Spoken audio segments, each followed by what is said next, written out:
To remove the weak by means of a strong people brings weakness. To remove the strong by means of a weak people brings strength. If the country practices virtue, criminals are many. If the country is rich, but is administered as if it were poor, then it is said to be doubly rich, and the doubly rich are strong. If the country is poor, but is administered as if it were rich, it is said to be doubly poor, and the doubly poor are weak. If its army accomplishes what the enemy dares not accomplish, a country is strong.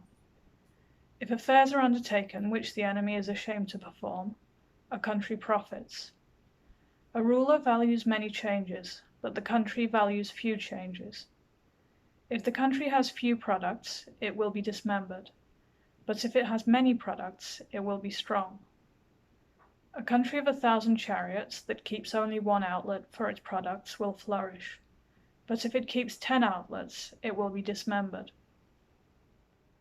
If, in war, its army is efficient, a country will be strong, but if fighting is disorderly and the army unwilling, the country will be dismembered. Farming, trade, and office are the 3 permanent functions in a state, and these 3 functions give rise to 6 parasitic functions, which are called care for old age, living on others, beauty, love, ambition, and virtuous conduct. If these 6 parasites find an attachment, there will be dismemberment. The 3 functions are attached to 3 different men, but these 6 functions may attach themselves to one man. To abolish law by means of the law means strength. To establish law by means of the law means dismemberment. If officials are permanent, law is abolished, but if officials are often transferred, laws are established. In administering a great country, it becomes small. In administering a small country, it becomes great. If the people are made strong, the army will be doubly diminished. If the people are made weak, the army will be doubly strengthened. Indeed, to attack the strong with a strong people spells ruin. To attack the strong with a weak people means the attainment of supremacy. If the country is strong and war is not waged, the poison will be carried into the territory. Rights and music and the parasitic functions will arise, and dismemberment will be inevitable. But if the country, being strong, thereupon wages war, the poison will be carried to the enemy, and not suffering from rights and music and the parasitic functions, it will be strong. If those who exert themselves are promoted, and men of merit are employed in office, the country will be strong. But if the parasitic functions arise, dismemberment will be inevitable. If farmers are few and merchants numerous, men in high positions will be poor. Merchants will be poor, and farmers will be poor. These 3 functions all being poor, dismemberment is inevitable. If, in a country, there are the following 10 evils: rights, music, odes, history, virtue, moral culture, filial piety, brotherly duty, integrity, and sophistry, the ruler cannot make the people fight, and dismemberment is inevitable, and this brings extinction in its train. If the country has not these 10 things, and the ruler can make the people fight, he will be so prosperous that he will attain supremacy. A country where the virtuous govern the wicked will suffer from disorder, so that it will be dismembered, but a country where the wicked govern the virtuous will be orderly, so that it will become strong.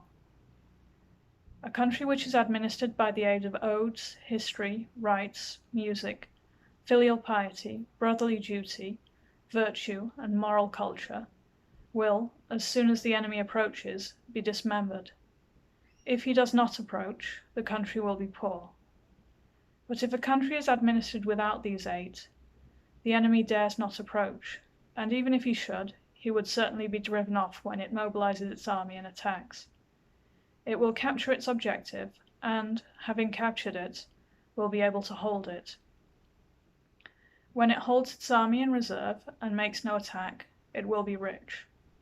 A country that loves force is said to attack with what is difficult. A country that loves words is said to attack with what is easy. A country that attacks with what is difficult will gain 10 points for every 1 point that it undertakes, whereas a country that attacks with what is easy will lose 100 men for every 10 that it marches out. If penalties are made heavy and rewards light, the ruler loves his people and they will die for him. But if rewards are made heavy and penalties light, the ruler does not love his people, nor will they die for him. When, in a prosperous country, penalties are applied, the people will reap profit and at the same time stand in awe. When rewards are applied, the people will reap profit and at the same time have love. A country that has no strength and that practices knowledge and cleverness will certainly perish, but a fearful people, stimulated by penalties, will become brave, and a brave people, encouraged by rewards, will fight to the death. If fearful people become brave, and brave people fight to the death, the country will have no match. Having no match, it will be strong, and being strong, it will attain supremacy. If the poor are encouraged by rewards, they will become rich, and if penalties are applied to the rich, they will become poor. When, in administrating a country, one succeeds in making the poor rich and the rich poor, then the country will have much strength, and, this being the case, it will attain supremacy. In a country that has supremacy, there are 9 penalties as against 1 reward. In a strong country, there will be 7 penalties to 3 rewards, and in a dismembered country, there will be 5 penalties to 5 rewards. A country where uniformity of purpose has been established for 1 year will be strong for 10 years. Where uniformity of purpose has been established for 10 years, it will be strong for 100 years. Where uniformity of purpose has been established for 100 years, it will be strong for 1,000 years. And in a country that has been strong for 1,000 years will attain supremacy. One who has prestige captures 10 by means of 1, and grasps concrete things by means of the very sound of his name. Therefore, he who succeeds in having prestige attains supremacy. A country which knows how to produce strength but not how to reduce it may be said to be a country that attacks itself, and is certain that it will be dismembered. But a country that knows how to produce strength and how to reduce it may be said to be one that attacks the enemy, and it is certain that it will become strong. Therefore, the combating of the parasites, the curtailing of its energies, and the attacking of the enemy, if a country employs 2 of these methods and sets aside only 1, it will be strong. But that which employs all 3 methods will have so much prestige that it will attain supremacy. A country where 10 hamlets are the smallest unit for judgments will be weak. A country where 9 hamlets are the smallest unit for judgments will be strong. He who can create order in 1 day will attain supremacy. He who creates order in a night will be strong, and he who procrastinates in creating order will have his state dismembered. If the whole population is registered at birth and erased at death, there would be no people who would escape agriculture, and in the fields there would be no fallow land. Thus, the country would be rich, and being rich, it would be strong. If penalties are removed by means of penalties, the country will enjoy order, but if penalties are set up by means of penalties, the country will be in disorder. Therefore it is said, in applying penalties, punish heavily the light offences. If punishments are abolished, affairs will succeed and the country will be strong.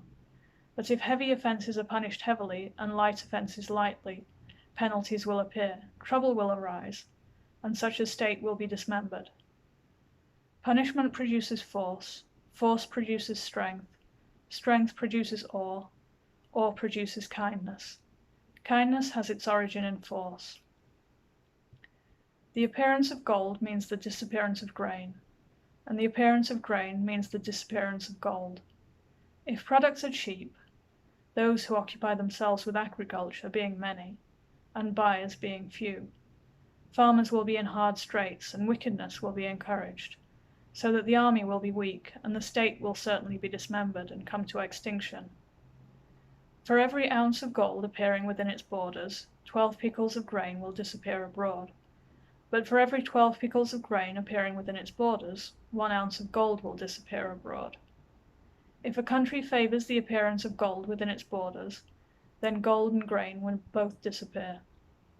Granary and treasury will both be empty, and the state will be weak. But if a country favors the appearance of grain within its borders, then gold and grain will both appear, granary and treasury will both be filled, and the state will be strong. A strong country knows 13 figures: the number of granaries within its borders, the number of able-bodied men and of women, the number of old and of weak people, the number of officials and of officers, the number of those making a livelihood by talking, the number of useful people, the number of horses and of oxen, the quantity of fodder and of straw. If he who wishes to make his country strong does not know these 13 figures, though his geographical position may be favorable and the population numerous, his state will become weaker and weaker until it is dismembered. A country where there are no dissatisfied people is called a strong country. When the army is mobilized for an offensive, rank is given according to military merit, and reliance being placed upon the military, victory is certain. When the army is in reserve and agriculture is pursued, rank is given according to the production of grain, and reliance being placed upon farming, the country will be rich. If, in military enterprises, the enemy is conquered, and if, when the army is in reserve, the country becomes rich, then it attains supremacy.